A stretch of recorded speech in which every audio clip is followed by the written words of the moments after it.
Hello and welcome to Book Buzz, brought to you by the Peters Township Public Library. I am Miss Shannon. And I'm Miss Linda, and we are here doing part 2 of our April events in the Peters Township Public Library's Youth Services Department. Yes, How's what we saw from part 1 is April is very, very busy month at the library. Exactly. I feel like we said we're always busy. We always have so much to do, so. We hardly get it in. And Yeah. we talk a lot. Yeah. You know what, we didn't mention our shirts the last time. Yeah, we're twinning again. Yeah, Our we L are. is for library, not just L is for for- Linda.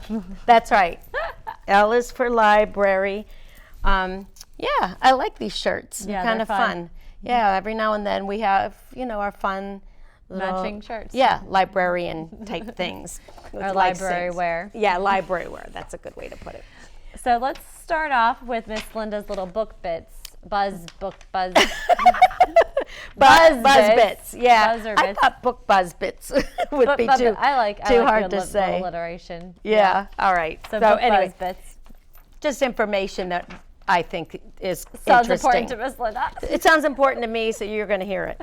All right. This one is from an article called First Steps by Rachel G. Payne. This was actually came out of the School Library Journal. It was in December of 2018, this past December's magazine. And I thought this was interesting because I love the title. It's called Card Carrying Babies. Aw. Card Carrying Babies. Talking about whether or not libraries have friendly card policies that encourage literacy and library use from birth. So, Okay. before I go on, what's your opinion on that? Do you have an opinion on it? I think I mean, I know what we do as a library. Right. I think that anyone can have a library card. And I know a lot of libraries do get kids registered right away. Right. And so my opinion is, yeah, if the parents think so, sure. I absolutely agree, and that's what we do at our library. And I remember years ago, when you start kind of thinking about it, and we've always done the children from 0 on up with programming, thinking, wow, why would a baby have a card? Because you're thinking, well, they obviously can't be responsible for making sure their books get back on time, or, Right. Or not losing them or whatever. Chew them up. But there's a whole different reasoning behind it, and I like it. I mean, I'm totally for it. I'm totally for, get it as early as possible. But they made sense out of it for us. The question is, when is the best time for a child to get a card, and what do the different policies look like in public libraries? Now, from reading this, some of the libraries would do from 0, from birth on. It was like 68% will do that. Some of them had requirements that the child had to be able to write their name. That's what happens in DW gets library card by Mark Brown. Oh, see? That's right.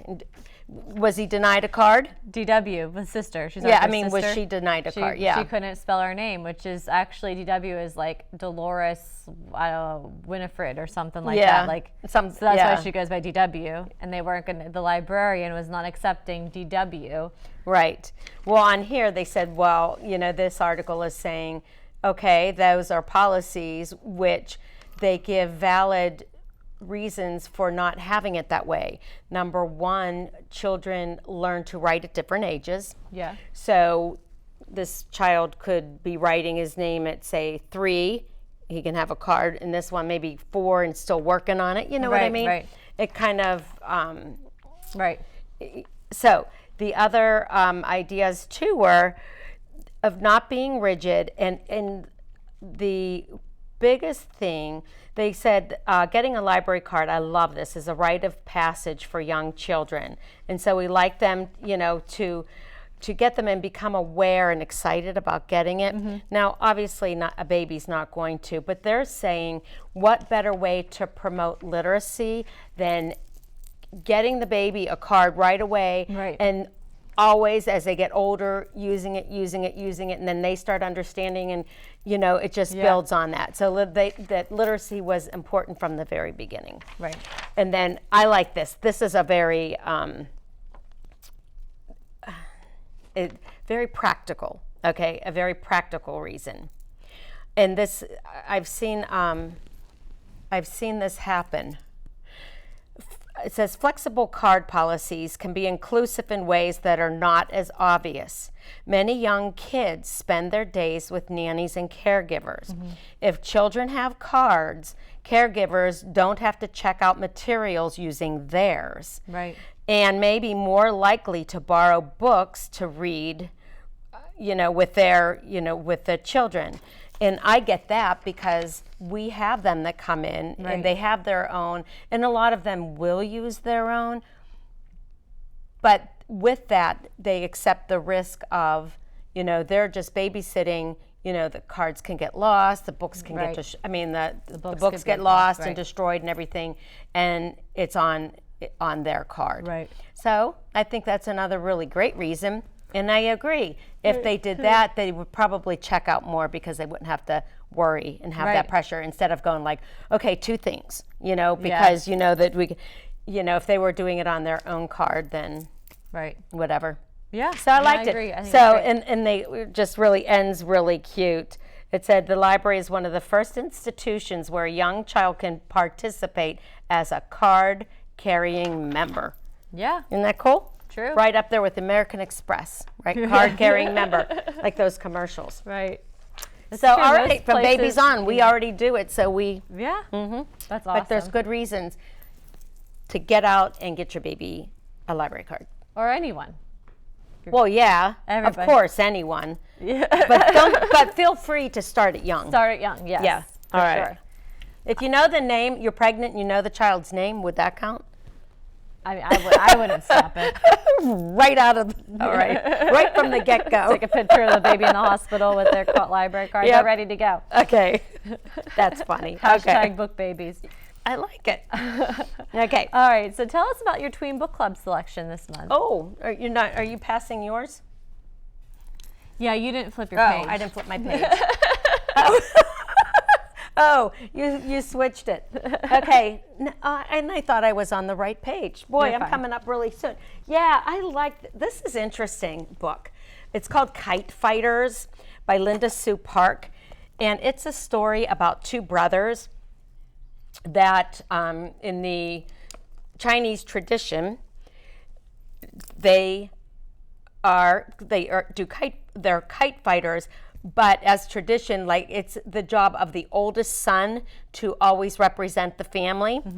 There's a younger son that, of course, is always in the wake of the older brother and is expected to follow him and do what he does and all of that. But it's the oldest that gets all the attention. The oldest is really great at making kites. The youngest is really great at flying them. It just is like a natural. It talks about, being able to feel where the kite wants to go, feel where the wind is, and just really in tune with it. They are getting ready to enter a kite fighting contest. What's kite fighting? The kites in the air and They do fight each other? yeah, yep. Okay. See, I learned something It's new a every day. talent. I mean, it's a sport. Okay. Okay. So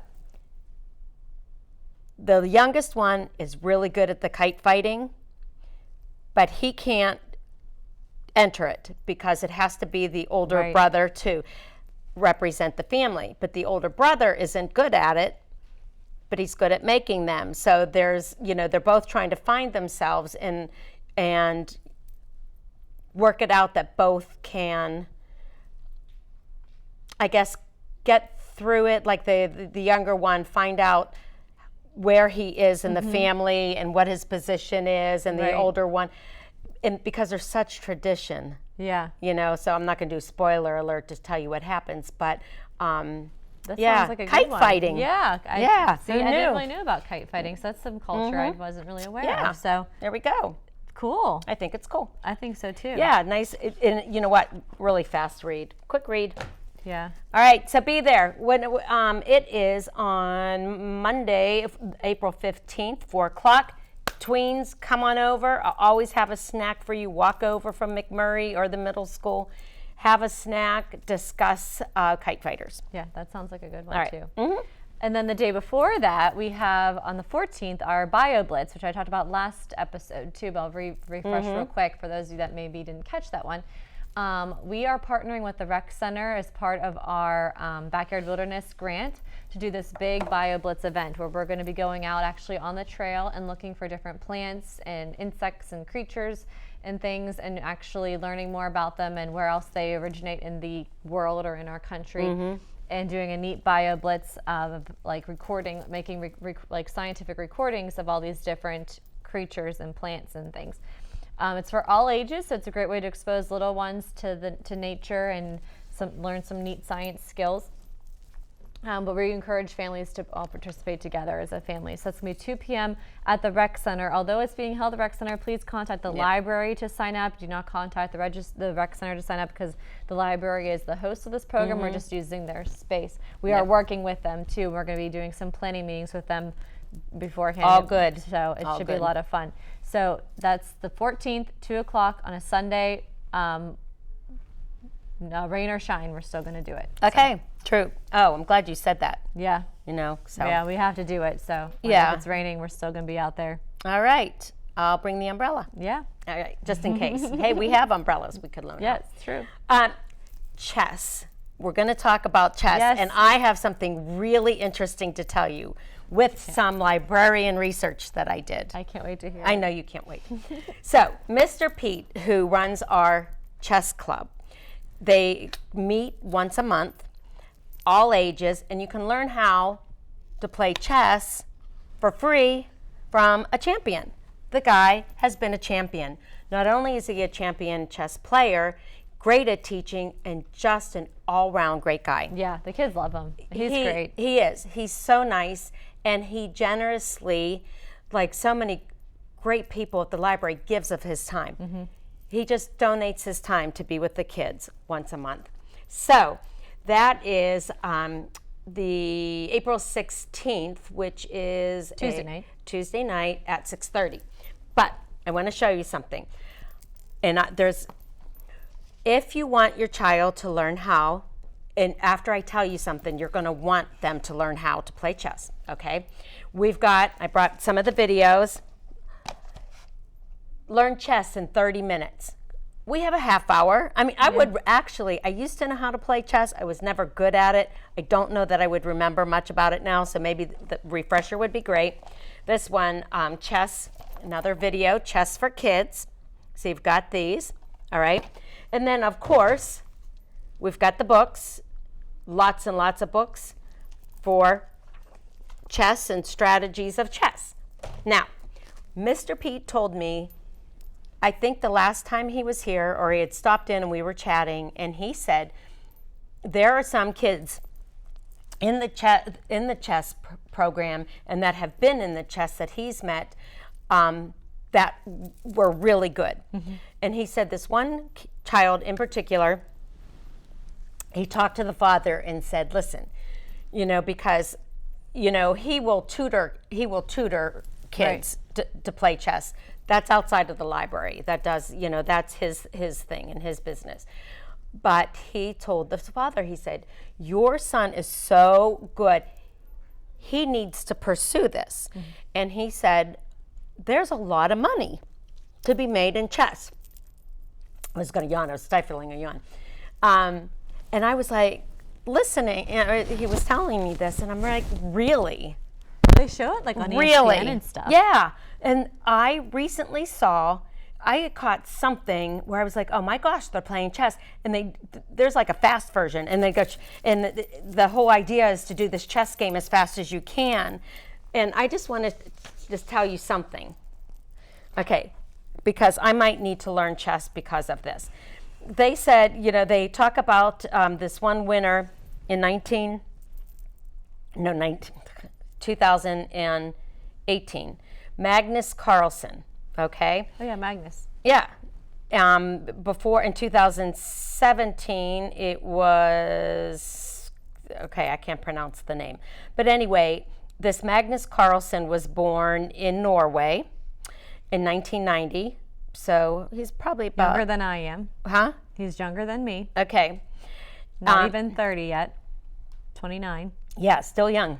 He's considered a chess, grandmaster, #1 ranked player in the world-class champion in rapid and classical chess. Award winnings can be like the one made more than $1 million each, these two guys, over the past 2 years from winning chess. Wow. Over $1 million each. This kid's net worth as of this writing, $8 million, all from chess. Wow.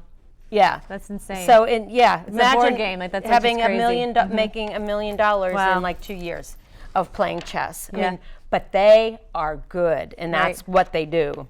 I mean, it's like, having a job. I mean, it's your job. Wow. And that's what they do. Professional chess player. So, yeah. I mean, I'm I see in. it on TV. So there you go. Yep. Come learn at the library, and then 20 years from now, you can be making millions of dollars, and you can thank your public library. and I was going to say, and you can thank and say, I am so glad that Miss Linda from the Peters Township Public Library and Miss Shannon on Book Club, that they brought it up that I would even consider winning these millions playing chess. Remember where it started. Yeah. That's right. Don't forget us little people. We'll accept 10s and 20s. Exactly. Yeah. Or however you see fit. Okay. All right. Moving on. All right. Share your winnings. Okay. Oh. So, reminder, coming up is National Library Week, the week, which is also the week that we're doing everything in the library. So it's pretty fitting. We have the week of the 4th through the 8th. We have our Easter egg hunt. Yep. We have our unicorn party. We have our nature cat. That is also National Library Week. So every single time you come to any program, so in those special programs, as well as our regularly scheduled story times or anything going on in the library, you have a chance to win a really cool prize basket. So come and visit us. Absolutely. Gather those tickets. There's so much going on. And what did we decide? There was a program. Oh, no, it was going to be after Pause for Reading. Mm-hmm. They will get tickets if you attend Pause for Reading as well. Like Ms. Shannon said, every program you attend, you'll get a ticket towards winning this raffle, and we'll pull it after Pause for Reading. And somebody's going to win a nice Easter basket filled with some Easter goodies and books. Books, of course. Of course. Yes. We love giving stuff away. Yeah, we do. We do. It's fun. It's fun. I love making a basket, though. I know. Give those books away. Keep those kids reading. Yep. We love it. So also coming up, the whole week of Easter, a week after Easter, I guess, is let me double check the dates on that just to make sure I'm right, is spring break. We are still scheduled. The library is still open. All of our programs are still going on. So if you already bring your preschooler to story time, bring their siblings. Everybody will enjoy story time. They can still make crafts. So the week of the 15th through the 19th is spring break here in Peters, and from every day from 2 to 5, we're going to have binge watch, 3 hours of binge watching in the library. We'll have snacks and fun things too, and we're going to be watching the TV series Friends in the teen room. So that's for teens only. Friends really kind of never really went out of style, and I'm finding that a lot of teens are into it now too. And it's one of my favorites, so it'll be a lot of fun. So April 15th to 19th, come get some snacks. Watch some episodes of Friends. Bring your friends. Absolutely. Just hang out because you're going to be bored just sitting at home anyway. Yeah. Get some good books to read while you're off school, and come visit us. Absolutely. That sounds fun. Mm-hmm. Yeah. Well, like you said, we're still in business, so you might as well come and have fun with us. Right. We'll be there. Yep. And I'm glad you mentioned for the families that bring the little ones to our programs. Siblings are welcome. Yes, never turn them away. They've been great helpers. They love doing the crafts and stuff too. Right. Even though sometimes they're big. too old and I may not admit it, but they're over there like really getting into their craft. I love it. Cracks me up. I'm like, I said even big sisters and big brothers can be here and do this. For sure. Yeah. And also that week will be our Spark Science for Tweens, which always falls the third Thursday of the month at 4 o'clock. So I know that the kids aren't in school, so walking over from McMurray is not going to happen. But we do still bring our kids over for that. For Spark. That's for 4th through 6th graders. Since they are out of school, if there's a 7th grader or a 3rd grader that would want to participate, I would not turn them away. And that week we're going to be talking about biology. So we'll be doing some stuff with a microscope and learning some cool biology things and doing a neat experiment involving Jolly Ranchers. So please join us for that on the 19th. That sounds cool. Jolly Ranchers. Yeah. I don't even know if mine would stay long enough to be able to do an experiment with them. I love Jolly Ranchers. Yeah, me too. That'll be fun. Okay. At the end of April, this is huge. At the end of April, going into the first week of May, it's National Children's Book Week. And this year happens to be the 100th anniversary of National Children's Book Week, which is very exciting because that's our business and that's what we do. So in order to celebrate, we're doing all every single day and night, there will be something going on. For example, I know on the first day, there's going to be all kinds of just like crafts available and crafts, craft tables available and out. Clifford the dog. Yep. Clifford, the big red dog, will be there all day, making appearances off and on all day.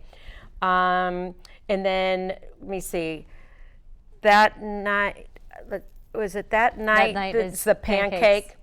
I'm doing a book cooks, and we're going to be making pancakes and reading a fun story about pancakes. If you give a pig a pancake. It's one of my favorites because I love pigs. And pancakes. Laura Numeroff. Yep. We are going to do that and then indulge in pancakes. So, and again, that needs a sign up because that's limited spacing too for ingredients and everything. So then we're going to do, what do we have on Tuesday? I didn't bring the calendar, but every single day, and we can talk about it again next time because we'll be discussing the beginning of May, there'll be something. But I did want to mention on Wednesday, I believe at 6:30 in the evening, we're going to have a famous author that writes sports books and coming in. I'm having a brain freeze. Jim O'Brien, thank you. I'm like, O'Neill? Jim O'Brien. And actually, I shouldn't have a brain freeze because he's really a great guy. He's done a lot for the library. He's going to come in and do a program for like tween to, and up students on how to write. Yeah. How to write. And more than not like how to write your first fiction book, but how to write like letters or a diary or a joke or, just enjoying the process of writing. And it's totally free. And it's going to be a two-parter because he wants everybody to do it on the first part, that Wednesday, the first Wednesday of May. Then we'll skip a week, and then you come back the following because he wants them to be writing something. And then 2 weeks after that, so that would be... like the 15th. Yeah, approximately. You come back and share, what you've done and everything. And that one, because it's in the evening, they would like he would like at least one parent to attend with them so that they are listening and learning what he's teaching to the kids. So they can help them. And you know what else? Not only help them, I'm thinking like being a fly on the wall and going, I would learn something too. Yeah. For sure. Not a bad thing for the parents to learn something, learn how to write. You know? So I am so most excited about having that's gonna be really cool. Jim O'Brien. So he's wonderful. Yeah, that'd be really fun. So make sure you check us out for Children's Book Week. Absolutely. And so speaking of children's books, oh no, I know that we're running out on time, but I guess we should right. probably share at least a book or two. Yes. So go ahead, hippity-hoppity all the way. Well, you know what? It's also Easter in April as well. It's going to be Easter. On the 21st, my mom's birthday. Oh, is it? Mm-hmm. Oh, my dad's is the 20th. Nice. Isn't that funny? Okay. I brought a couple. We have a whole Easter display out there. But what I brought too, which I think they're great in children's books, especially this board book and this picture book, is the story of Easter, Right. and what The biblical version. the story of biblical version of what Easter is about. And it's wonderful in this board book. Very simple to read to your children. A picture book that has great pictures. It's also a scaled down version of, like you said, the biblical story of Easter. Then, you know what? And I went and got this. I mean, we have fun ones too, of course. The Peter Cottontail. Yeah, Peter Cottontails and all kinds of Easter videos that you can watch. But I went and And pulled, bunny books. and bunny books. I pulled this out of our educational DVD collection because I think that people may or may not know that here we have a child's DVD on the biblical version of Easter. And it's good. I've done this before with my kids that I teach at church. And I have first and or second graders, and it's perfect. Yeah. It's perfect for that age Right. and older. Right. So Yeah, because check it's out not our a other very happy sections. story. No, it's not, but it explains it in a child's version Right. to, Yeah. get the that's point awesome. across. Okay. All kinds of cool stuff. Yep. So one of my another favorite series of mine is the Simon Universe series, Simon versus the Homo sapiens agenda. This came out as a film about a year, maybe two ago. So this is the first book. It's about a kid named Simon. He's gay, and he secretly has a pen pal with another classmate, and they kind of have this romance, but neither of them are out yet. And so kind of that struggle that they're both going through with their families and their friends, and being honest with who they are and coming to terms with who they are. So that's Simon. And then the author has continued that story, and I've since read all of them because I love these characters so much. So this one is the upside of the Unrequited, and I didn't realize they were connected until after I read it. So Simon, so it's not a sequel per se, but this one, there are connecting characters. So like one of Simon's friends, Abby, this is about her cousins. So Abby shows up, and Simon is mentioned, and some of their other friends are mentioned, but it's more about their cousins, and their cousins are twins that are daughters of a lesbian couple right when same-sex marriage is permitted, and so how that changes their life. And then the last one that just came out is Leah on the Offbeat. Leah is Simon's best friend. Wow. And her story. Okay. And she is quirky. I love Leah. She is totally rough around the edges. I feel everybody has a friend like Leah. Oh, right. And I just love it. So this is a really great series about really finding out who you are. Great coming of age novels. Again, they're all standalone, but they all do connect. So like I fell in love with the characters, so that it's fun to see them show up in other books. So read these Simon books by Beth Albertalli. They're awesome. Oh, they sound great. They really do. And the only one I was familiar with was the first one. Yeah. So I'm excited about that. I Yeah. think that's cool. I love the YA books. All right. We'll see you in May. Yep.